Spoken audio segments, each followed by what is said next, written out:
Isang mapagpalang umaga po sa inyong lahat, sa mga kapwa ko farmer dyan at sa kapwa ko OFW na patuloy na nagsusumikap para sa kanilang pamilya sa iba-ibang bansa. For today's video, babahagi ko po sa inyo ang aming bukuhan. Yan, harvest po namin ngayon yan.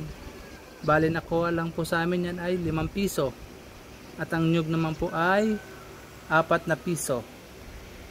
Yan po ang range ng aming presyohan ng nyug po dito sa Mindoro. Ayan, dyan po nilagay sa kalsada, syempre para mabilis po pick upin. Ayan po siya. Biyaya pong may tuturing ang ganyan dito sa aming probinsya.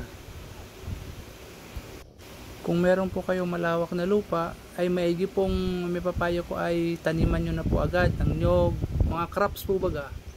Katulad ng saging, mga ganyan, upang may pakinabang naman po ang lupa nyo sa pagdating ng tamang panahon.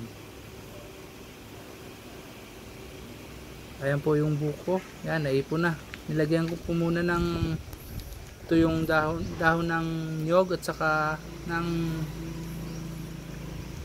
dahon ng saging upang hindi naman masyadong ma-expose sa init ng araw. Yan naman po yung niyog, binabalatan na. Hopefully makarami kami sa niyog. Ayan.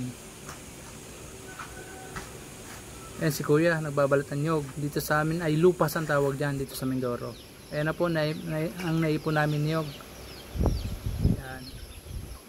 Salamat Diyos sa blessing na ito na yung pinagkaloob po sa amin. Malaking tulong po ito sa aming mga taga-probinsya dito sa Mindoro. Ito po pala ang kinita namin. Ayan, naitala ko po yan sa notebook. Ayan po ang kinita namin, 4,108. Maraming salamat po sa panonood. God bless everyone.